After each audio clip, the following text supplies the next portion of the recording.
बिस्मिल्लाहिर्रहमानिर्रहीम अस्सलाम वालेकुम students and welcome back. Database management systems labs या प्रैक्टिकल की सीरीज में आज आपको फिर वेलकम कहते हैं। आज हमारी लैब नंबर 6 है और जो आज का एजेंडा है हमारा वो ये है कि हम ERD से यानी एंटिटी रिलेशनशिप डायग्राम से रिलेशनल डेटा मॉडल जो है वो कैसे डिराइव करते हैं। दोनों चीजों की हमने बेसिक्स जो है वो पहले से गो थ्रू कर रखी हैं या हमने उनको अच्छी तरह से रिव्यू कर लिया है। हम जो अपनी डेटाबेस डिजाइन के प्रोसेस में होते हैं तो हमने इससे पहले अभी लास्ट वीडियो में ये बात डिस्कस की थी कि हमारे पास 3 फेजेस या 3 मॉडल होते हैं। आसानी के लिए मैं अगर कहूँ तो सबसे पहले हमारा कंसेप्चुअल मॉडल होता है और इसमें हमने डिटेल में बात की थी कि ERD वगैरह और एंटिटीज का रिलेशनशिप वगैरह और या फिर अगर कोई सुपर टाइप सब टाइप बनती है तो वो हम आउटलाइन करते हैं और कंस्ट्रेंट मेंशन करते हैं। और अल्हम्दुलिल्लाह ये आपने पहले कवर कर लिया, यहाँ तक हम ये कंप्लीट कर चुके हैं।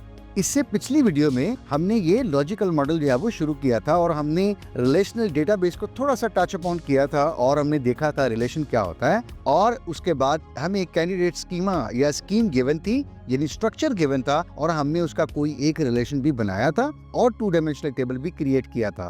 तो ERD से यानी हमारे जो पिछला स्टेप है कंसेप्चुअल, वहां से हमने लॉजिकल जो मॉडल है इस कंसेप्चुअल से लॉजिकल में हमने ट्रांजिशन हमने की है और आज की लैब भी बिल्कुल इसी चीज के ऊपर है, इसी कॉन्सेप्ट के ऊपर है। यानी कंसेप्चुअल मॉडल से लॉजिकल मॉडल में या ERD से रिलेशनल मॉडल में हमने कन्वर्ट करना है या ट्रांजिशन करना है। रिलेशनल मॉडल को भी हमने लास्ट टाइम टच अपॉन किया था कि बेसिकली ये क्या है कि एक तरीका है जिसमें हम रिलेशंस के अंदर यानी टेबल्स के अंदर अपना डेटा रिप्रेजेंट करते हैं। और हमने कहा था कि टेबल्स में 2-3 चीजें हमें जो देखनी है वो क्या है, एक रोज होती हैं या रैकेट्स होते हैं जिनको हमने कहा था डेटाबेस की जुबान में हम टपल्स कहते हैं। दूसरी चीज टेबल के अंदर कुछ कॉलम्स के हेड्स होते हैं जिनको हमने कहा था किसी एंटिटी के ये एट्रीब्यूट्स हो सकते हैं। और थर्ड हमने ये कहा था कि ये टेबल्स जितने भी हैं यानी जितने भी रिलेशंस हैं एक डेटाबेस के अंदर, जो भी हम इंफॉर्मेशन सिस्टम बना रहे होंगे कल को इंशाल्लाह, तो जितने भी टेबल्स हम क्रिएट करेंगे उसकी डेटा रिक्वायरमेंट्स को फुलफिल करने के लिए, उस इंफॉर्मेशन सिस्टम को डेवलप करने के लिए, तो ये टेबल आपस में रिलेट भी होंगे। तो ये 3 चीजें तो हम ऑलरेडी कवर कर चुके हैं। और ये देखिएगा मैंने एक और जो स्टूडेंट रिलेशन है उसको यहाँ पे शो करने की कोशिश की है। यही कॉन्सेप्ट हम यहाँ पे देख सकते हैं। वी हैव एट्रीब्यूट्स जो कि कॉलम्स के हेड्स हैं, यहाँ पे ऊपर हम देख सकते हैं। और उसके बाद एक-एक जो फील्ड है जिसको हमने कहा था ये एटॉमिक वैल्यू होगी, वो भी हम यहाँ पे देख सकते हैं। और जितनी रोज या रैकेट्स हैं वो हमारे क्या हैं, टपल्स कहलाती हैं। तो ये तीनों कॉन्सेप्ट हम यहाँ पे देख सकते हैं। और बेसिकली रिलेशनल डेटा मॉडल किस लिए यूज होता है, इट्स द लॉजिकल स्टेप जो कि कब कब आता है, EID के बाद आता है। ठीक है, और यही हम इससे पहले बात भी कर चुके थे कि डिजाइन फेज में ये सारे मरहले में पहले हम EID बनाते हैं जिसको हमने कहा था कंसेप्चुअल मॉडल है हमारा। और वंस वी आउटलाइन दिस, उसके बाद फिर हम आगे चलते हैं और फिर लॉजिकल फेज में आते हैं। तो फिर हम अपना रिलेशनल डेटा मॉडल जो है वो डेवलप करते हैं और once we are done with this तो फिर हम थर्ड फेज में जाते हैं जो हमारा अभी आगे चल के हम इसी सीरीज में कवर करेंगे, फिजिकल जो स्टेप या फेज या मॉडल हमारा कहलाता है जिसमें हम ये चीजें SQL में जाके इंप्लीमेंट करेंगे इंशाल्लाह। ठीक है जी,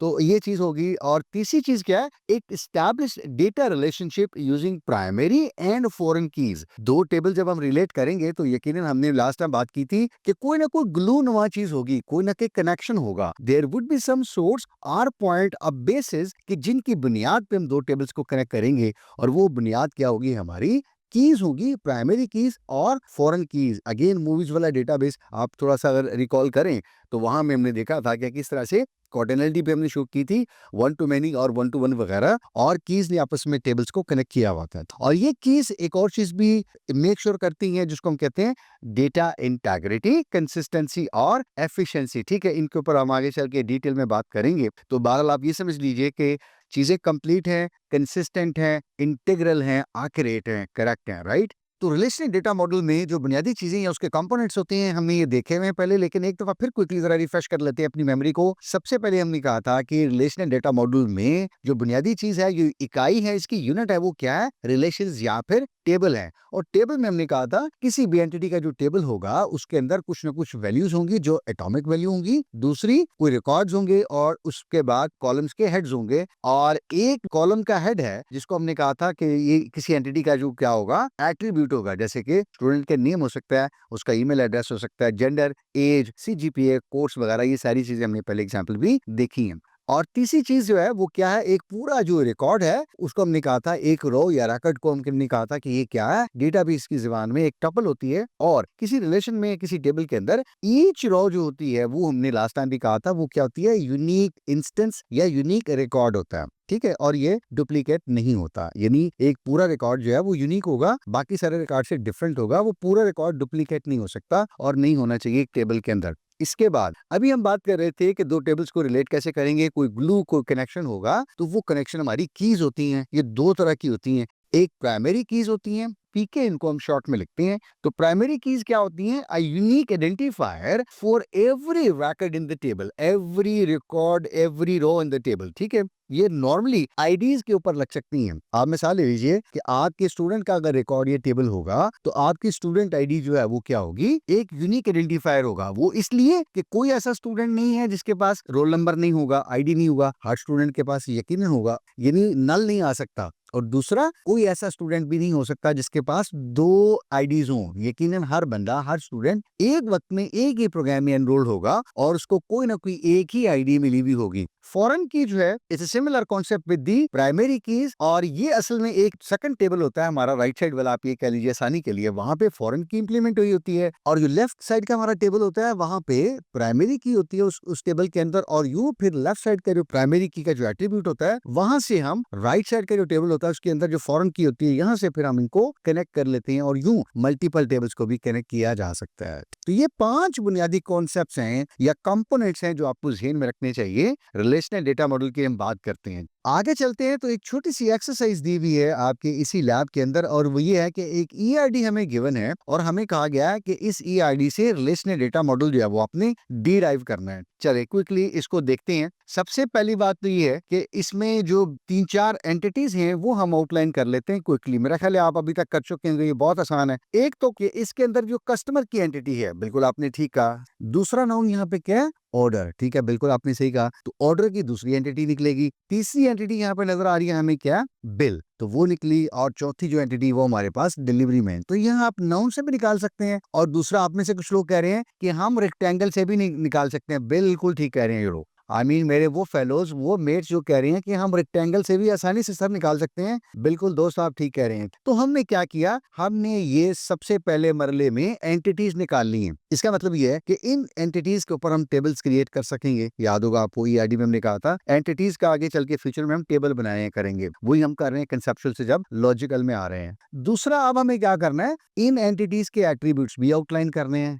तो वो क्या हो सकती हैं, सबसे पहले देखिएगा इस एंटिटी के कितने एट्रीब्यूट्स हैं। बिल्कुल आपने ठीक कहा कि 3 एट्रीब्यूट्स हैं जो ऊपर मेंशन भी हैं, ठीक है, कस्टमर एड्रेस, कस्टमर नेम और कस्टमर आईडी। एक चीज जो थोड़ी सी आपने शायद नोटिस की हो यहाँ पे, वो ये है कि कस्टमर आईडी इसको थोड़ा सा अंडरलाइन किया हुआ है। ठीक है, अगेन मैं थोड़ा सा पॉइंट करने की कोशिश कर रहा हूँ कि कस्टमर आईडी को अंडरलाइन किया हुआ है, तो इसका मतलब ये है कि वो चीज, वो एट्रीब्यूट जो अंडरलाइन होता है, आप में से कुछ लोगों को शायद पता भी हो, वो क्या होता है, प्राइमरी की होती है। ठीक है, इसका मतलब ये है जो कस्टमर का टेबल बनाएंगे हम, उसके अंदर कस्टमर आईडी को प्राइमरी की लगाएंगे। दो चीजें प्राइमरी की करेगी, अगेन जैसे हमने इससे पहले बात की, कस्टमर के टेबल में कोई कस्टमर ऐसा नहीं हो सकता जिसकी आईडी ना हो। ठीक है, नंबर 2, किसी दो कस्टमर्स की आईडी सेम नहीं हो सकती, यानी आईडी कोई कस्टमर आईडी डुप्लीकेट भी नहीं हो सकती। तो ये हमने 3 जो है एट्रीब्यूट्स हमने इसी आईडी को देखते हुए निकाल ली हैं। उसके बाद दूसरी जो हमारे पास चीज है, एंटिटी है, वो क्या है, ऑर्डर है। और ऑर्डर की भी देख लीजिए, ऑर्डर आईडी है, डिटेल है और उसके बाद ऑर्डर डेट है। इसी तरह आप देख सकती हैं कि बिल जो है उसकी बिल आईडी जो है प्राइमरी की है और टोटल प्राइस है।